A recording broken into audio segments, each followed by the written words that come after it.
happy Mother's Day po sa ating mga ilaw ng tahanan. Palakpan natin ng malapan ng sus. Lahat tayo magsabi ng praise the Lord. Hallelujah. Tayo po ay magkaroon lamang po ng Mother's Day special edition natin, mga minamahal, para sa special na araw na ito, mga minamahal. Hallelujah, praise God. Hallelujah, kaunting minuto lamang po ang pinakamataas na pagpuri, pagluwalhati. Nauko lamang po sa ating pinakamamahal, Panginoong Jesus po lamang. Ganun po ang pagpapaabot, dobleng paggalang, respeto sa ating mga magulang, sa Panginoon, sa ating mahal na pastor, Evangelista Willie Estrada Almeda, ating beloved Assistant Pastor Lina Comon Almeda, at sa buong beloved Almeda family. Hallelujah, praise the Lord. Isang mapagpalang araw po sa bawat isa na narito. Hallelujah, praise God. Lahat po ng handa ng makinig, magsabi ng Amen. Amen. Sabi dito, mga minamahal, dahil minsan lang natin ito gagawin, dahil special occasion, mga minamahal, syempre, pag Mother's Day, pang Mother's Day yung mensahe, mga minamahal. Ito yung kanilang special na araw. Hallelujah. Happy Mother's Day po sa aking beloved Mama Florence. Hallelujah. Nakasama na namin sila magmula pa 2003 mula Abra dito sa Bangar. At saan lugar pa, mga minamahal. Sila na po yung aming kinalakihang magulang, kinalakihang ina, mga minamahal, sa banal na gawain. Hallelujah, praise God. At happy Mother's Day po sa aking mga ate, Ate Grace, Ate Gladys, Ate Liza, kay Girlie. Hallelujah, happy Mother's Day po. At sa mga beloved mother po, mga ilaw ng tahanan. Ang sabi nga po dito, a mother's love reflects God's heart. Ang pagmamahal ng isang ina ay sumasalamin sa puso ng Diyos. Ang pagmamahal ng isang ina ay handang magsakripisyo, maghintay, magtiis, magpatawad, at magbigay kahit walang kapalit. Ito ay ginagamit ng Diyos upang ipakita ang kanyang pag-aaruga at pagmamalasakit sa atin. Hallelujah. Sabi po ng Isaiah 49:15, malilimutan ba ng isang ina ang sanggol na kanyang dinadala at mawala ng habag sa anak ng kanyang sinapupunan? Mga minamahal, sa Biblia po ay may mga ginamit ang Diyos sa dakilang paraan. Mga minamahal, meron lamang po akong babanggitin na mga 10 karakter, mga minamahal, sa banal na kasulatan. Maaari niyo pong isulat ang mga bersikulo. Si Sarah, sa Genesis 18:9 hanggang 14, Genesis 21:1 hanggang 3, siya po ay naging ina ni Isaac sa pagtupad ng pangako ng Diyos. Pakalawa, si Rebecca, sa Genesis 25:21 hanggang 26. Sila po ay matagal na baog, o sa English ay barren, mga minamahal. Hindi nanganganak, ngunit ipinanganak niya ay kambal, si Jacob at si Esau, Jacob and Esau. Pangatlo, si Rachel, sa Genesis 30 verses 22 hanggang 24. Ipinanganak niya si Jose, si Joseph, one of the 12 tribes of Israel, na naging instrumento ng pagliligtas, mga minamahal. Pang-apat, si Hannah, sa unang Samuel, Kabanata 1, versikulo 9 hanggang 28. Siya po ay nanalangin at nagtiwala. Alam niyo ang ginawa niya? Nangako siya sa mahal na Panginoon. Inalay niya si Samuel sa Diyos, mga minamahal. Sino si Samuel? Paglaki ni Samuel, siya po ay naging isa sa mga dakilang propeta ng Biblia, mga minamahal. Panglima, ina ni Samson. Sa Judges 13, siya po ay matagal ding baog. So mga karaniwan po, mga minamahal, ay mga baog, barren. hindi nagdadalang tao, ngunit sila po ay pinagpala ng mahal na Panginoon. Ang kanilang bahay bata ay nagkaroon ng bata, ang mga minamahal, sa kanilang sinapupunan. Sabi nga, nasa tiyan ka pa lamang ng iyong ina, nasa sinapupunan ka pa lamang ng iyong ina. Kay Jeremias, ay pinili ka na ng dakilang Diyos, mga minamahal. Hallelujah. Palakpakan natin ang mahal na Panginoon. Siyempre, nasa tiyan ka pa lamang ng iyong ina, pinili ka na.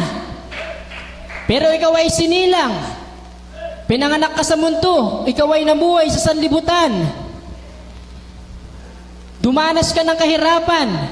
Kaya sa bagong tipan, kinakailangan mo ipanganak na muli. Mga minamahal, isipin nyo sa Old Testament, sabi, nasa tiyan ka pa lamang ng iyong ina, pinili ka na. Ngunit ikaw ay pinanganak, lumaki sa sanlibutan. Sa bagong tipan, anong pangako ng mahal na Panginoon, anong utos, kinakailangan mo ipanganak na muli. Mga minamahal, kaya nga, ang gamit para may panganak na muli ay tubig. Dahil bago ipanganak ang bata, ano yung pumuputok? Yung panubigan. Amen? Yung tubig. Mga minamahal, yun yung symbol na ginamit ng mahal na Panginoon dahil ang dakilang Diyos ay napakatalino, napakawais. Hallelujah. Yan po ay mga hindi nagkakataon na bagay. Bagkus lahat po ay ayon sa plano ng ating dakilang Diyos. Hallelujah. Kung meron isang pagkakamali, kagaya kay David, meron ng diretsong plano ang Diyos para kay David, diretsong plano ang Diyos para sa kanya. Ngunit siya'y lumihis ng landas. Kumanan o kumaliwa, mga minamahal, sa napunta sa pagkakamali kay Bathsheba. Pero hindi tinapos ng Diyos. Hindi itinago ng Biblia ang pagkakamali ng mga propeta, ang pagkakamali ng mga hari. Pagkus ginamit ang kanilang mga pagkakamali para maituwid, para mas lalong maihalal, maitanyag, maipagbunyi ang kadakilaan ng mahal na Panginoon. Kasi kung nagkamali na sila at tinuldukan na ng Diyos ang kanilang paglilingkod sa Kanya, di sinsanay wala tayong nababasang redemption, wala tayong nababasang pagkabuhay. Mga minamahal, ngunit dahil ang Diyos, mga minamahal, ay napakamahabagin, handang magpatawad. Hallelujah. Tayong lahat ay narito, mga minamahal. Hallelujah. Medyo tumatagal nga lamang yung proseso kapag nagkakamali ng paulit-ulit. Hallelujah. Ngunit lahat tayo ay ibinabalik ng ating pinakamamahal na Jesus sa tamang daanan, because Jesus is the way, siya ang daan, mga minamahal. Palakpan natin ang mahal na Panginoon. Ipinanganak si Samson sa pamamagitan ng kanyang ina, hindi nabanggit yung pangalan. Siya ay naging hukom ng Israel. Isipin nyo, siya ay isa sa pinakamalakas, mga minamahal, na ginamit ng Diyos. Ngunit nadaya, pinabagsak ng babae. Siya ang pinakamalakas, si Samson, pinabagsak ng babae. Si Solomon, pinakamatalino, pinabagsak ng babae. Mga minamahal, si David, ang pinakamagaling na hari, pinabagsak ng babae. Kaya sa kasaysayan, dalawa lang ang nagpapabagsak sa mga hari: babae at kayamanan, babae at salapi, mga minamahal. Hallelujah. Panginoon na tayo, si Elizabeth sa bagong tipan. O dito muna tayo kay Jochebed. Siya ay ina ng tatlong magkakapatid, si Aaron, si Miriam, at si Moises. Sa Exodus 2, verses 1 to 10. Shiris, kanyang isinugal ang kanyang buhay upang mailigtas si Moises mula sa utos ng Paraon, mula sa utos ng Pharaoh, na patayin ang mga sanggol. Comparison ulit. Sa panahon ni Moises, ipinapapatay ang mga sanggol. Sa panahon ng mahal na Panginoong Jesus, ipinapapatay din ang mga infant pataas hanggang 2 years old. Sa utos ng Roman Empire, Roman reigns, mga minamahal, ang ina-acknowledge ng mga tao. Ganun ang nangyari, mga minamahal, ngunit nandyan ang pagliligtas palagi ng mahal na Panginoon. Hallelujah. Si Elizabeth sa Lucas 1:5 hanggang 17, siya po ay ina ni Juan Bautista na tagapaghanda ng daan ng Panginoon. Asawa siya ni Zekaraya. Si Zekaraya kinausap ng anghel. Hindi siya makapaniwala na manganganak si Elizabeth na kanyang asawa na maghahanda ng daan ng malapay ng Jesus sa pamamagitan ni Juan Bautista. Ano nangyari kay Zekaraya? Siya ay napipi. Maminamahal. Ngunit nang ipinanganak na ang Mesayas, si Zekaraya ay muling nakapagsalita. Ganon din ang simbol ng malapay noon. Bago siya dumating, nanahimik ng almost 5 centuries. Maglilimang siglo ng tahimik ang Diyos. Walang propeta, walang hari, walang pakikipag-usap sa mga Israelita. Sa pamamagitan ng Zekaraya ay ang simbolo ng pananahimik ng Diyos. Ngunit nang dumating ang tagapagligtas, ang Misaya, ang malapay na Jesus, muli siyang nakapagsalita. Palakpan natin ang malapay noon. Hallelujah. Huwag kayo mag-alala. Ngayon lang naman po ito. Kung magkaroon tayo ng Father's Day special, maganda rin. Hallelujah. Pakila na tayo pang 8. Kay Maria, ina ng mahal na Panginoong Jesus. Mali ang itinuturo ng Katoliko na ina ng Diyos. Kahit kailan na hindi magkakaroon ng ina ang Diyos. Ang Diyos ay Espiritu. At ang Diyos ay ang simula at ang wakas. Paano siya magkakaroon ng ina? Ang tamang termino ay ina ng mahal na Panginoong Jesus sa pamagitan ng kanyang katawang tao. Lucas 1:26 hanggang 38, 1:19, 25 hanggang 27. God bless you po sa mga nagsusulat ng verses. Tinanggap niya ang tawag ng Diyos at nanatiling tapat kahit sa paghihirap ng kanyang anak. Sino si Maria? Pinsan ni Elizabeth. So si John the Baptist ay second cousin ng mahal na Panginoon Jesus. Sila po ay magkamag-anak. Hallelujah. At meron pang binanggit, babae ng Canaanea. Mateo 15, 21 hanggang 28. Meron siyang matinding pananampalataya dahil sa kanyang pananalig, gumaling ang kanyang anak. Sino po dito, mga nanay, na dahil sa inyong matinding pananampalataya, pinanalangin nyo ang inyong mga anak ay gumaling? Magsabi po ng amen. Yung mga nanay po na nakaranas, na nakikinig ako sa mga patutukat anina, na mga ina ng tahanan. Hallelujah. Di ko nga lang narinig yung mga patutukan ng aking mga kapatid.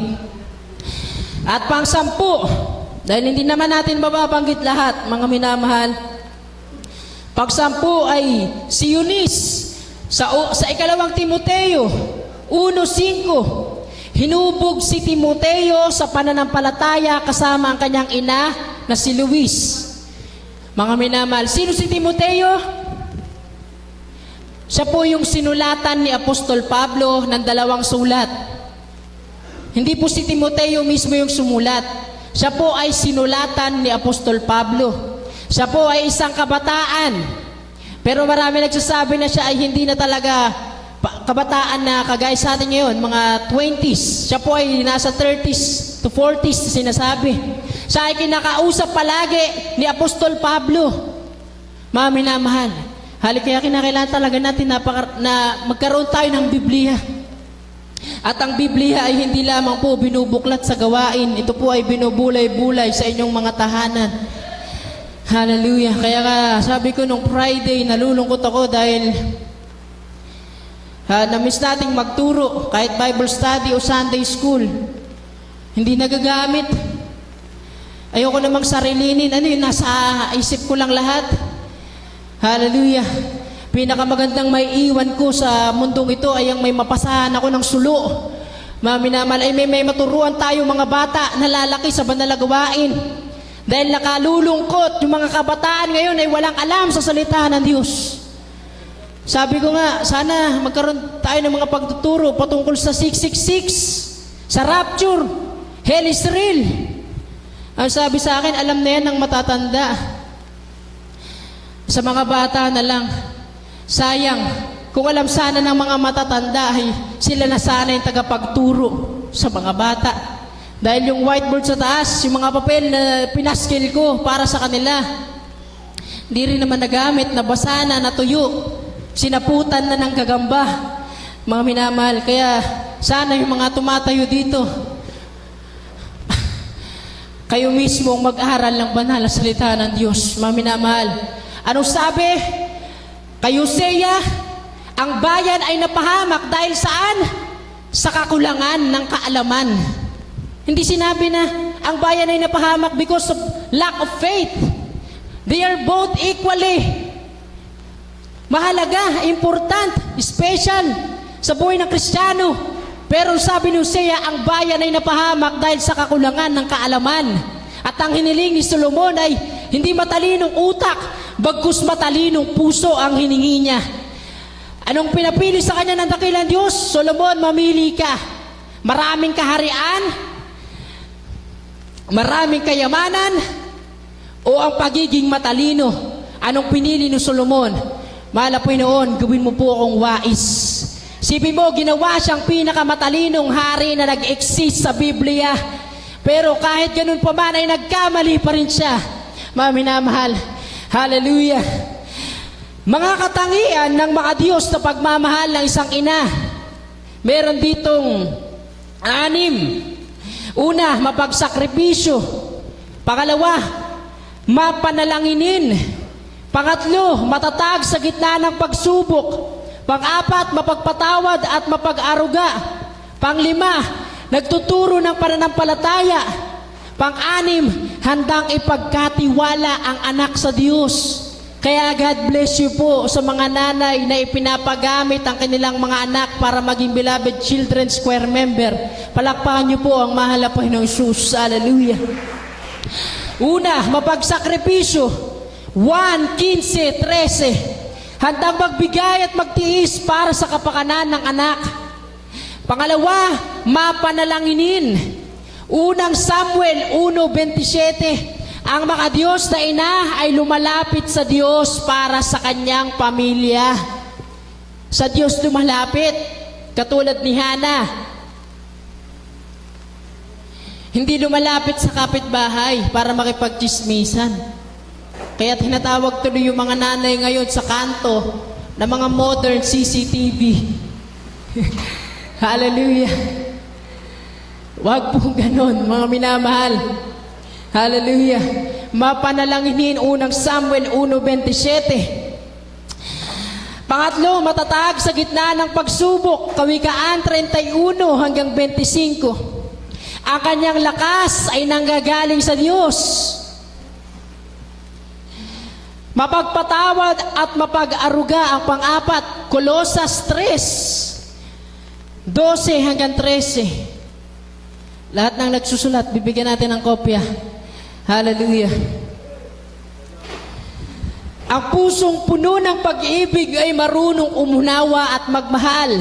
Pang-5, nagtuturo ng pananampalataya. 2 Timoteo 1:5. Hinuhubog ng ina ang espiritual na pundasyon ng kanyang anak.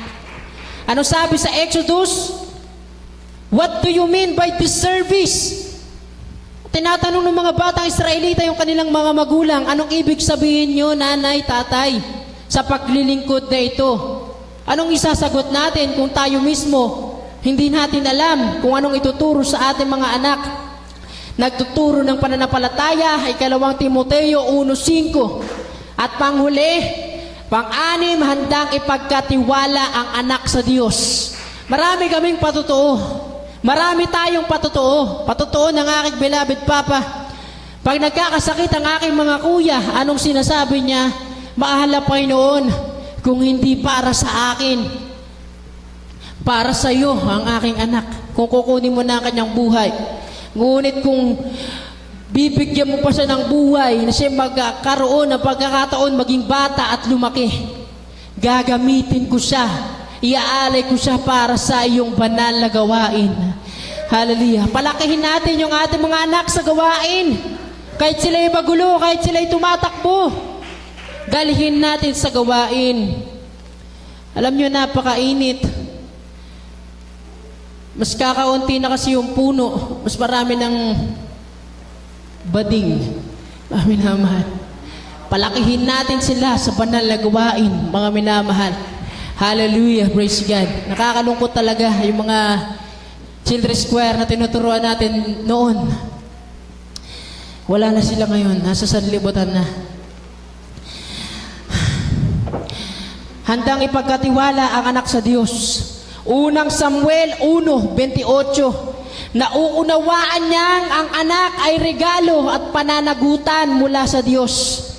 Ito naman ang paalala sa mga anak, Efeso 6:1-3. Igalang mo ang iyong ama at ina, dalawa. Parents. Magulang. Hindi yung magulang na madaya na nanggugulang, na ginugulangan ka. Magulang na nagtuturo. Anong utos? Igalang mo ang iyong ama at ina. Dahil ang paggalang sa magulang ay utos ng Diyos na may kalakip na pagpapala. Walang mga anak na nag-amen. Sinasabi sa Kawikaan 31:25-31. Sinasayang niyo yung pagkakataon na minsan lang tayo makapagturo. Ang mga Diyos na babae ay puno ng lakas, karunungan at dangal, tahimik na nagsasakripisyo. Ang maraming ina sa araw-araw, nagpupuyat, nagtatrabaho, nananalangin at nagtitiis. Hindi natin nakikita, pero nakikita ito ng Diyos, mga minamahal. Anong ating Anong ating buod, mga minamahal? Napapahalagan mo ba ang pagmamahal at pagsasakripisyo ng iyong ina, ng iyong magulang? Na ipapakita mo ba ang paggalang, pagmamahal at pasasalamat habang may pagkakataon pa? Tandaan, sabi kanina, ang pagmamahal ng isang ina ay biyaya mula sa Diyos at ang buong pusong marunong magpahalaga rito ay pusong marunong magmahal. Panghuli, ang Diyos ay may kakahang gawing himala. Yung mga nararamdaman nating sakit, paghihintay at pananalangin sa pamamagitan ng isang ina, kanyang pinapakita ang kanyang pag-ibig sa atin. Kaya pala sinasabi ng mahal na Panginoon Jesus, sabi ni Hayasi, enough na. Minsan lang naman, mga minamahal, hindi naman na sa susunod. Matagal ulit. Mga minamahal, ang sabi ng mahal na Panginoon, maputi na ang bukiran. Ano ibig sabihin? Maraming aanhin, ngunit kakaunti ang mag-aani. Paano natin siya iko-connecta sa ating mga ina? Maraming aanhin, ngunit ang inaani ay inaani kahit nabaliktarin. Mga minamahal, palakpan natin ang mahal na Panginoon. Espesyal na pagbati sa ating beloved Mama Dear. Inalagaan niyang iglesia na parang sariling mga anak at sa pamamagitan ng malasakit, panalangin, pagtitiis at pag-aaruga, maraming buhay ang napalakas at napatibay. Palakpan natin ang mahal na Panginoon. Kaya sa atin, sa ating mga magulang, sa mga mag-asawa, sa ating panahon ngayon, wala kayong ibang titignang modelo, huwaran, halimbawa, kundi ang ating mga magulang sa Panginoon. Ano sabi ni Apostol Pablo? Kunan ninyong halimbawa ang mga propeta. Sila'y nagbata ng mga pagsubok. Mga minamahal, sila ang ating gagayahin. Hallelujah. Para sa mag-asawa, para sa ama at ina. Wala tayong ibang gagayahin. Ang ating mahal na pastor, ang ating beloved Mama Dear. Ang ina ay susuporta sa ama. Ang wife, susuporta sa husband. Sila'y dalawa. Proverbs 2 is better than 1, mga minamahal. Palakpan natin ang mahal na Panginoon. Last, mga minamahal. May mga nabanggit na prophetess sa Bible. Ito yung mahalaga nating pakinggan para hindi tayo nagkakamali, mga minamahal. Para sa ating beloved ordained preacher. May mga identify na prophetess sa Bible, katulad ni Miriam, nabanggit kanina. Exodus 15:20 ni Deborah, Judges 4:4. Si Hulda, 2 Kings 22:14. Wife of Isaiah, Isaiah 8:3. Si Ana, sa Luke 2:36. At yung apat na anak na babae ni Felipe, sa mga gawa 21:8-9. Sila ay may mga gampanin na may divine communication at leadership, mga pangunguna para sa iglesia ng Diyos. Palakpan natin ang malapay noon. Hallelujah! Praise God. Lahat ng nakinig ay pumalakpak sa ating pinakamamahal na Jesus. Hindi ko naman ito salita, mga minamahal. Hallelujah! Kaya wag nating kainipan. Ang lahat ng kapurihan ay pagpapasalamat ay nauko lamang po sa ating pinakamamahal na Panginoong Jesus po lamang. Lahat tayo magsabi ng praise the Lord. Tayo po tuloy-tuloy na. Hallelujah, sa ating exhortation for giving. Happy Mother's Day po sa mga ina ng tahanan, mga ilaw ng tahanan. Sana kahit mahina ang kuryente, nagba-brown out, sana ay hindi kayo mapundi, mga minamahal. Palakpan natin ang mga Panginoon. At dito po ang ating beloved Brother Rogelio Espiritu para magpaliwanag po sa ating pagbibigay. Hallelujah, praise God. Palakpan natin ang mga Panginoon. Lahat tayo magsabi, praise the Lord. Nandito po beloved Tatay Rogelio Espiritu para sa ating pagbibigay. Praise the Lord.